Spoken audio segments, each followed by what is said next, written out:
Hendaklah berbuat baik kepada kedua orang tua dengan sebaik-baiknya, sesempurna-sempurnanya. Dan jika salah satu bentuk sebaik-baik adalah dikatakan, dan jika salah satu dari keduanya atau kedua-duanya telah berusia lanjut di sisimu, maka jangan kau katakan kepada keduanya, ah, dan jangan kamu membentak keduanya. Dan ucapkanlah untuk keduanya perkataan yang karimah, yang mulia. Sebelum pindah ke ayat 24, kita renungi dulu tadabbur ayat ini. Perhatikan. Hai Tuhan, hai Muhammad, Tuhanmu telah menyerukan, memerintahkan, mewajibkan. Dua hal ditekankan dalam ayat 23 Al-Isra ini. Tidak boleh menyembah kepada selain Allah. Nggak boleh tunduk. Karena memang selain Allah SWT bukan Tuhan. Mereka semua makhluk. Apakah itu jin yang dipanggil sebagai penjaga gua, penjaga lautan, atau apalah bahasanya. Atau misal Anda melihat orang menyembah patung, pohon, api, apa saja. Semua itu makhluk. Sebagai fasilitas di muka bumi ini. Sebagainya agar kita tunggangi. Misalnya api kita gunakan, air, pohon-pohon. Ya, supaya kita bisa memenuhi kebutuhan kita. Dan mengenal sang pencipta Allah Subhanahu wa ta'ala. Tapi sebagian orang menyembahnya. Lalu Allah mengatakan, dan hendaklah berbuat baik kepada orang tua dengan sebaik-baiknya. Ya, artinya sesempurna mungkin kau mampu. Dari tutur kata, dari sikap, dari isyarat, bahasa tubuh, dari pengorbanan, pemberian, dan segala macam. Nah, salah satunya di sini ini yang perlu digarisbawahi. Jika salah satu dari keduanya, maksudnya kalau cuma tinggal ibumu atau tinggal ayahmu, mungkin salah satu sudah meninggal misalnya, atau kedua-duanya masih hidup. Dan Allah kasih contoh sini kalimat yang harus difahami teman-teman sekalian. Telah berusia lanjut di sisimu. Ya. Apa maksudnya ini berusia lanjut teman-teman sekalian? Sudah pikun, sudah tua. Umumnya, siapa yang tidak tahu? Orang kalau sudah tua umumnya orang rewel. Ya, suka marah. Kadang-kadang bahkan sudah tidak bisa lagi memenuhi kebutuhannya sendiri. Udah jalan susah, harus dibantu oleh anaknya. Bahkan sampai pada tingkat banyak orang tua yang sudah sangat pikun itu, mereka buang air besar, buang air kecil, di tempat. Harus diurus, harus ada yang rawat. Gitu. Dia butuh naungan. Gitu.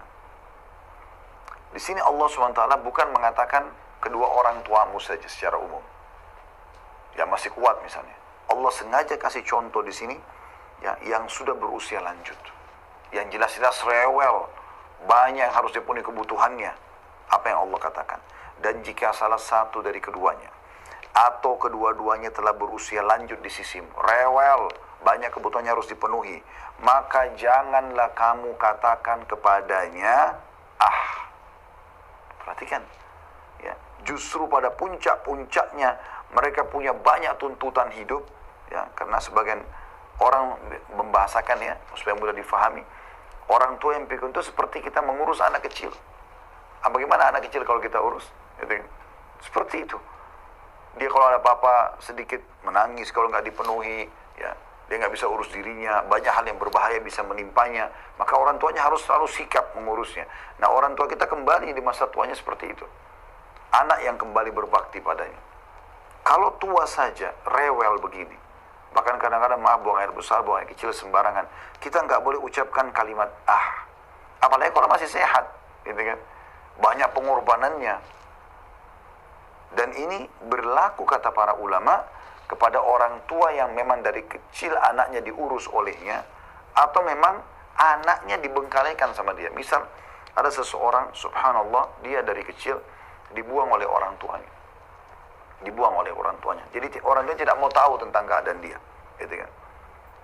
Tiba-tiba pada saat dia sudah sukses, sudah menjadi seorang pengusaha kah, menjadi orang yang luar biasa gitu, sukses, maka orang tuanya datang mengaku kalau dia ibunya atau dia ayahnya.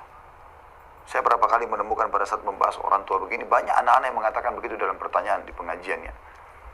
Tentang masalah orang tua saya dari kecil tidak urus saya, bahkan dibuang begitu saja. Tiba-tiba sekarang saya sudah sukses, mengaku sebagai ibu, mengaku sebagai ayah, dan ternyata terbukti benar. Ya, mereka itu orang tua saya. Apakah saya harus berbakti? Ada juga yang mengatakan saya dibesarkan oleh ayah angkat dan ibu ayah angkat saya yang menyayangi saya. Tiba-tiba orang tua saya datang pada saat saya sudah sukses lalu mengaku orang tua. Mana yang saya harus dahulukan, orang tua kandung saya atau ya, bapak atau ibu angkat saya yang sudah mengurus saya dari kecil?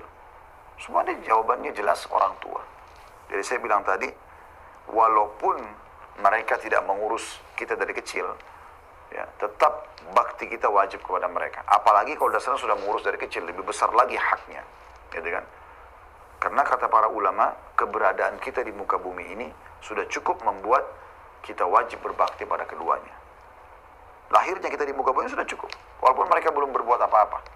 Karena kalau tanpa sperma ayah kita, tanpa sel telur ibu kita, tanpa kita dikandung 9 bulan oleh ibu kita, kita tidak akan ada di muka bumi ini.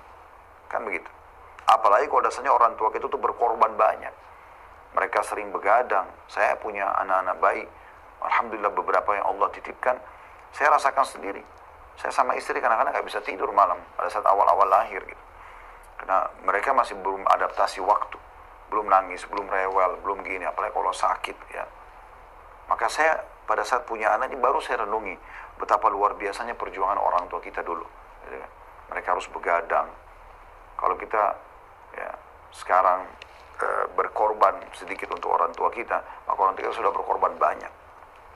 Sampai pernah ditanyakan kepada seorang salaf tentang masalah orang tua, ya, dia dikatakan saya punya orang tua ayah, kata seseorang kepada beliau, saya punya seorang tua, ya. Kalau saya tidak salah ini Hasan Basri yang berkata rahimahullah, seorang ulama tabi'in.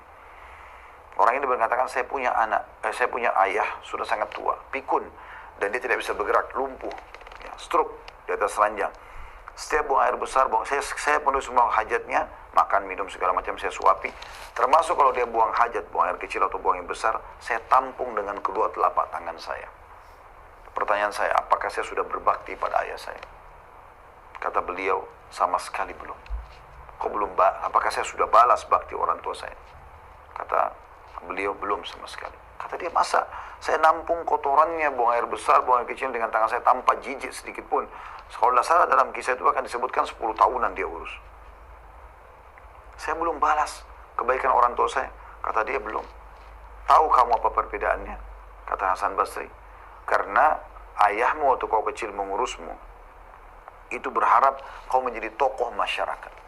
Tapi sekarang kau sebagai anak mengurus ayahmu karena terpaksa. Kau berharap ayahmu meninggal lalu kau berhenti dari tugas.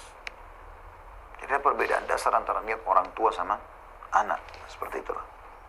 Itu Allah bilang. Perhatikan ini maknanya dalam sekali, yaitu kalau, saya ulangi lagi, jika salah satu dari keduanya atau kedua-duanya telah berusia lanjut di sisimu, maka janganlah pernah kamu katakan kepada keduanya, ibu ini, ayah ini.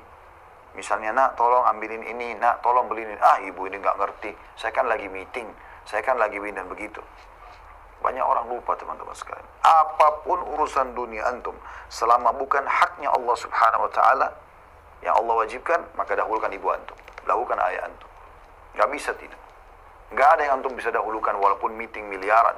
Apapun yang anda kerjakan, tinggalkan semua selama orang tua yang butuh.